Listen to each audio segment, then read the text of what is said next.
श्रीभगवानुवाच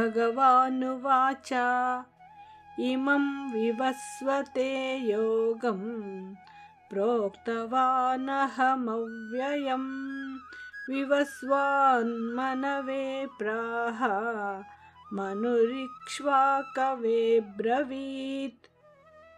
ಶ್ಲೋಕಾರ್ಥ. ಭಗವಂತನು ಹೇಳಿದನು, ನಾನು ಈ ಅವಿನಾಶಿಯಾದ ಯೋಗವನ್ನು ಸೂರ್ಯನಿಗೆ ಹೇಳಿದ್ದೆ. ಸೂರ್ಯನು ತನ್ನ ಪುತ್ರನಾದ ವೈವಸ್ವತನಿಗೆ ಮನುವಿಗೆ ಹೇಳಿದನು ಮತ್ತು ಮನುವು ತನ್ನ ಪುತ್ರನಾದ ಇಕ್ಷ್ವಾಕುವಿನಿಗೆ ಹೇಳಿದನು. ಏವಂ ಪರಂಪರಾ ಪ್ರಾಪ್ತಂ ಇಮಂ ರಾಜರ್ಷಯೋ ವಿದುಃ ಸಕಾಲೇ ನೇಹ ಮಹತಾ ಯೋಗೋ ನಷ್ಟಃ ಪರಂತಪ. ಶ್ಲೋಕಾರ್ಥ. ಹೇ ಪರಂತಪ, ಈ ಪ್ರಕಾರವಾಗಿ ಪರಂಪರೆಯಿಂದ ಬಂದಿರೋ ಜ್ಞಾನವನ್ನು ರಾಜರ್ಷಿಗಳು ತಿಳಿದುಕೊಂಡಿದ್ದರು. ಆದರೆ ಈ ಯೋಗವು ಬಹಳ ಕಾಲದ ನಂತರ ಇಲ್ಲಿ ನಷ್ಟವಾಯಿತು. ಸಯವಾಯಂ ಮಯಾ ತೇದ್ಯ ಯೋಗಃ ಪ್ರೋಕ್ತಃ ಪುರಾತನಃ ಭಕ್ತೋಸಿ ಮೇ ಸಖಾ ಚೇತಿ ರಹಸ್ಯಂ ಹೇತದುತ್ತಮಂ. ಶ್ಲೋಕಾರ್ಥ.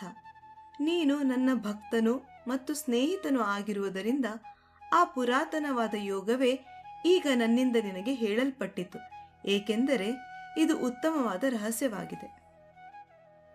ಅರ್ಜುನ ಉವಾಚ ಅಪರಂ ಭವತೋ ಜನ್ಮ ಪರಂ ಜನ್ಮ ವಿವಸ್ವತಃ ಕಥಮೇತದ್ವಿಜಾನೀಯಾಂ ತ್ವಮಾದೌ ಪ್ರೋಕ್ತವಾನಿತಿ. ಶ್ಲೋಕಾರ್ಥ. ಅರ್ಜುನನು ಹೇಳಿದನು, ನಿನ್ನ ಜನ್ಮ ಇತ್ತೀಚಿಗಿನದು, ಸೂರ್ಯನ ಜನ್ಮ ಹಿಂದಿನದು. ನೀನು ಇದನ್ನು ಮೊದಲೇ ಉಪದೇಶ ಮಾಡಿದೆ ಎಂಬುದನ್ನು ನಾನು ಹೇಗೆ ತಿಳಿದುಕೊಳ್ಳಲಿ?